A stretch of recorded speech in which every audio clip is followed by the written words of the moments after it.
Hello friends, welcome back to my channel SRK drama explain. Friends, ये video मैं लोगों के एंटरटेनमेंट के लिए बनाती हूँ, so please watch full, share, subscribe and like this video. ये ड्रामे की एक्सप्लेनेशन का पार्ट नंबर 3 है। अगर आपने प्रीवियस पार्ट को नहीं देखा है देन मैंने डिस्क्रिप्शन में लिंक दिया है, आप वहाँ से जा करके देख सकते हैं। सो लास्ट पार्ट में हमने देखा था एक अननोन पर्सन को जो कि ओया के डैड रहते हैं। इधर ओया को दिखाया जाता है जो यूरी के कॉलेज पर उसे रिसीव करने के लिए आया हुआ रहता है। यूरी वहाँ पर ओया को देख करके काफ़ी खुश हो रही होती है। ओया यूरी से कहता है, मेरे पास सिर्फ 30 मिनट्स थे, सोचा तुम्हारे साथ टाइम स्पेंड कर लूँ। तुम्हारे साथ टाइम स्पेंड करने में पता नहीं क्यों एक अजीब सी खुशी महसूस होती है, तो इसी वजह से तुम्हारे पास चला है। यूरी यहाँ पर ओया से कहती है कि तुमने मुझे इतनी इम्पोर्टेंस दी, इसके लिए थैंक्स। यहाँ पर यूरी जब ओया का नाम लेती है तो ओया उससे कहता है, बस जब तुम मेरा नाम लेती हो दिल में एक अजीब सी खुशी होती है, ऐसा लगता है कि बस तुम्हारे साथ ये वक्त ठहर सा जाए। यूरी उसे कहती है, तुमने कहा था 30 मिनट से, इतना मेरे लिए काफ़ी रहेगा। और ये कहते हुए यूरी सडनली ओया को हक कर लेती है। ओया भी उसे रिजेक्ट नहीं करता है और टाइटली यूरी को पकड़ लेता है। नेक्स्ट सीन में यूरी और उसके फ्रेंड को दिखाया जाता है। दोनों कॉलेज फिनिश होने के बाद जब जा रहे होते तब यूरी अपने फ्रेंड से कहती है, मुझे जूडो क्लब को ज्वाइन करना है। तो उसकी फ्रेंड कहती है, तुम्हें क्यों क्लब को ज्वाइन करना है जबकि तुम्हें अच्छे से आता है। तो यूरी कहती है, मुझे आता तो नहीं है, मैं उसमें एक्सपर्ट होना चाहती हूँ, बस इसी वजह से मैं क्लब को ज्वाइन करना चाह रही हूँ। तो यूरी की फ्रेंड उससे रीज़न पूछती है कि आखिर वो जूडो क्लब को क्यों ज्वाइन करना चाह रही है। तो यूरी यहाँ पर सच्चाई ना बताते हुए वो झूठ बोल देती है कि बस थोड़ा सा इंटरेस्ट आ रहा है, इसी वजह से सीखना चाहती हूँ। जो कि एक्चुअल में यूरी ये सब ओया के लिए कर रही थी। वो जूडो सीख करके ओया की हेल्प करना चाह रही थी, क्योंकि आजकल ओया काफ़ी परेशान था, इसी वजह से वो चाहती थी कि वक्त पड़ने पर कभी वो भी ओया की हेल्प कर सके। खैर यहाँ पर उसकी फ्रेंड उसे गुड बाय बोल करके वहाँ से चली जाती है, लेकिन जाने से पहले कहती है, तुमने मुझसे प्रॉमिस किया था कि तुम मेरे साथ पैन केक शॉप पर जाओगी और तुमने मना कर दिया है। खैर कोई बात नहीं, लेकिन नेक्स्ट टाइम मैं तुम्हें अपने साथ लेकर चलूँगी। जिस पर यूरी कहती है, ठीक है, नेक्स्ट टाइम मैं भी जाऊँगी। वहाँ से उसकी फ्रेंड गुड बाय बोल करके चली जाती है और यहाँ पर यूरी काफ़ी खुश दिखाई दे रही होती है और कॉलेज से घर जा रही होती है। तब रास्ते में उसे वही लेडी मिलती है जो कि उस दिन बार में उसे ट्रीट कर रही होती है।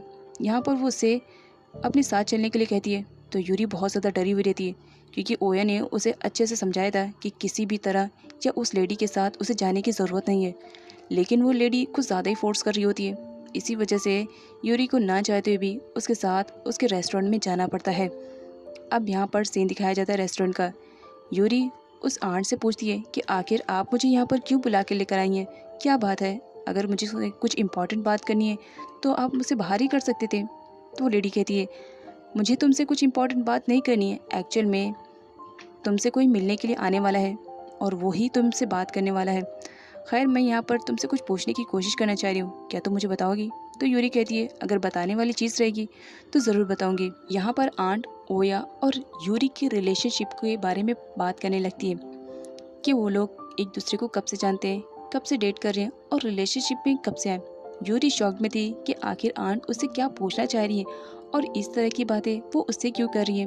ओया ने साफ मना कर दिया था यूरी को कि वो अपने रिलेशनशिप के बारे में किसी को भी कुछ भी इंफॉर्मेशन प्रोवाइड नहीं करेगी, तो इसी वजह से वो आंट को भी साफ मना कर देती है। जिस पर आंट उसके क्लोज आते हुए उसकी चीख को पकड़ते हुए कहती है, जब तक तुम ओया के रिलेशनशिप में हो तब तक तुम सेफ हो, लेकिन कब तक हो ये देखना मुश्किल रहेगा। मैं तुमसे नफरत तो नहीं करती हूँ, लेकिन याद रखना मैं तुमसे प्यार भी नहीं करती हूँ। तभी वहाँ पर एक मैन की एंट्री होती है जो कि ओया के डैड रहते हैं। यूरी को ऐसा लग रहा था कि वो उनके कस्टमर है, बट ऐसा नहीं था, क्योंकि यूरी को सच्चाई मालूम ही नहीं थी कि वो ओया के रियल डैड है। आंट कुछ ज़्यादा ही अच्छे से ट्रीट कर रही होती है। यूरी तो ये सुन करके टोटली शॉक्ड हो जाती है जब ओया के डैड आंट को दरवाज़ा बंद करने के लिए कहते हैं।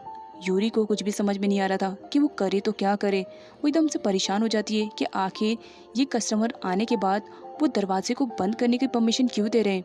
यूरी आंट को समझाने लगती है कि डोर को ना बंद करे, लेकिन आंट उसकी एक भी नहीं सुनते और दरवाज़ा बंद करने के लिए जब वो जाती है तभी वहाँ पर 2 गुंडों की एंट्री होती है जो कि दरवाजे को पुश करके अंदर आ जाते हैं। और यहाँ पर वो आंट को धमकी दे रहे होते हैं कि मैंने कहा था ना कि ये सारी तैयारियाँ नहीं करनी है, फिर भी तुम हमारी एक भी नहीं सुनते हो। तो कोई बात नहीं, तुम्हें यहाँ पर एग्जाम्पल्स दिखाने पड़ेंगे पनिशमेंट के कि हमारी बात ना मानने की क्या सज़ा होती है। और वहाँ पर रखी हुई सारी चीज़ों को तोड़ने फोड़ने लगते हैं। तो यूरी को गुस्सा आने लगता है, क्योंकि कुछ भी हो ओया की रिलेटिव थी वो आंट, इसी वजह से अब उसे भी बहुत ही ज़्यादा गुस्सा आने लगता है। वो सामने आती है और उन गुंडों से कहती है, देखो ये तोड़ फोड़ मचाना बंद करो, अदरवाइज़ मैं पुलिस को कॉल करके यहाँ पर बुला लूँगी। तब फिर जेल में जाना, जो तोड़नी फोड़नी रहेगी वहाँ पुलिस तुम्हारी हड्डियों के साथ मसाज अच्छे से करेगी। यहाँ पर गुंडे उसी पर हंसने लगते हैं, तुम और हमें रोकोगी। लेकिन उन गुंडों को यकीन तब आता है जब यूरी उनकी अच्छी खासी पिटाई और धुलाई कर चुकी थी। गुंडे को बहुत ज़ोर से गुस्सा आता है और वो यूरी पे जस्ट अटैक करने ही वाला रहता है, तभी वहाँ पर ओया के डैड आ जाते हैं और उस गुंडे का हाथ टाइटली पकड़ लेते हैं और गुंडे को अच्छी खासी सुनाते हैं कि मेरे होते हुए तुम यहाँ पर किसी लड़के पर हाथ उठाओगे और मैं ये खड़ा बर्दाश्त करता देखता रहूँगा, तुम्हारी हिम्मत भी कैसे हुई। यहाँ पर गुंडा जब ओया के डैड को देखता है तो वो काँपने लगता है, क्योंकि कुछ भी हो बॉस का भी बॉस यहाँ पर आ चुका था। इसी वजह से गुंडे बहुत ही ज़्यादा डर जाते हैं और सॉरी बोल करके फ़ौरन वहाँ से भागने लगते हैं। लेकिन इस बीच यहाँ पर यूरी को मालूम पड़ता है कि सामने खड़ा हुआ बंदा कोई और नहीं ओया के डैड है। तो वो भी इतनी ज़्यादा शॉक में रहती कि उसे कुछ भी समझ में नहीं आ रहा था कि सच में ये ओया के डैड है। उसके हाथ पैर कांपने लगते हैं और सडनली वो ज़मीन पर गिर जाती है। कुछ टाइम के लिए यूरी को कुछ भी समझ में नहीं आ रहा था, ऐसा लग रहा था कि वो हेप्नोटाइज हो गई। तब यहाँ पर आंट उसे उठाती है और उसे कहती है, मैं यहाँ पर तुमने बात करने के लिए नहीं लेकर आई थी, तुमसे जो बात करना चाह रहे थे वो कोई और नहीं ओया के डैड थे। यहाँ पर ओया के डैड यूरी से कहते हैं, तुम्हारे बारे में बहुत कुछ सुना है, मैं तुमसे बस इतना चाहता हूँ कि तुम मेरे बेटे ओया से ब्रेकअप कर लो। लेकिन यहाँ पर यूरी बहुत ही ज़्यादा डरी हुई रहती है, लेकिन फिर भी वो बहुत ही ज़्यादा हिम्मत बना करके फाइनली ओया के डैड से ये कन्विंस कर ही देती है कि आपको जो कहना आप कह लीजिए, लेकिन मैं किसी भी कंडीशन में ओया से ब्रेकअप नहीं करूँगी, क्योंकि मैं उससे बहुत ही ज़्यादा प्यार करती हूँ। यहाँ पर ओया के डैड बहुत ही ज़्यादा गुस्से में आ जाते हैं और वो यूरी से कहते हैं, मेरी बात मान लो वरना तुम्हारे लिए बुरा होगा। लेकिन यूरी बहुत ही ज़्यादा हिम्मत बना लेती है और वो उसी बात पर अटल रहती है कि अंकल सॉरी, अगर आपको बुरा लग रहा होगा तो मुझे माफ़ कर देना, लेकिन मैं ओया से बहुत ज़्यादा प्यार करती हूँ और मैंने प्रॉमिस किया है कि मैं उसे कभी भी छोड़ूंगी नहीं। तो इसी वजह से आपको जो पनिशमेंट देनी है आप मुझे दे सकते हैं, लेकिन ओया से मैं ब्रेकअप नहीं लूँगी।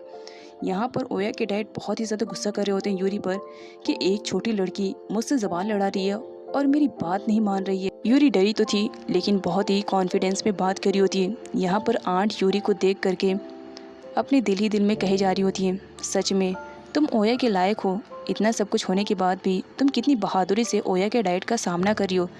तभी वहाँ पर ओया की एंट्री होती है जो अपने डैड से कहता है, डैड मैंने कहा था ना आपको जो कुछ भी बात करनी है आप मुझसे करिए, यूरी को बीच में मत लाइए।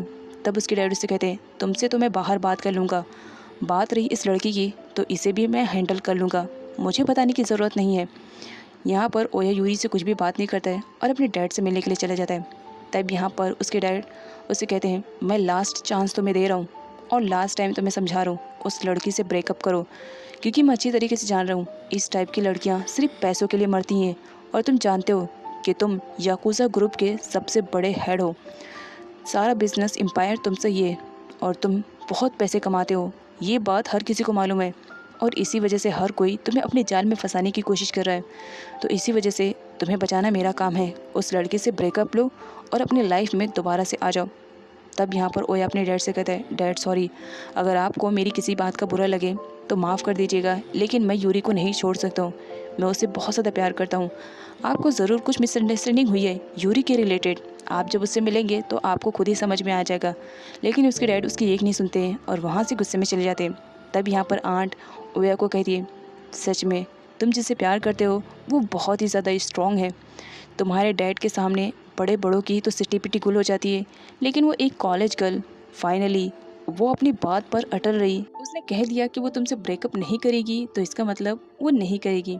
सच में तुम बहुत ही ज़्यादा लकी हो जो तुम्हारी लाइफ में यूरी है। आंट के मुंह से यूरी की तारीफ़ें सुनने के बाद ओया बहुत ही ज़्यादा खुश हो जाता है और इम्प्रेस भी कि यूरी एक ऐसी लड़की है जो मेरे फादर को भी टक्कर देने लायक है, वो मेरे फादर से भी नहीं डरी, जबकि कभी कभी तो मैं भी अपने फादर से डर जाता हूँ। नेक्स्ट सीन में सूजी को दिखाया जाता है जो कि ओया से बात करी होती है और उसे कहती है कि तुमसे इम्पोर्टेंट मीटिंग करनी है, जल्दी से आ जाओ, मैंने तुम्हारे लिए बहुत सारी तैयारी की है।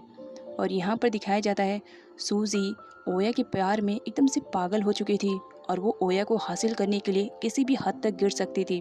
तो देखते हैं नेक्स्ट पार्ट में आगे क्या होता है।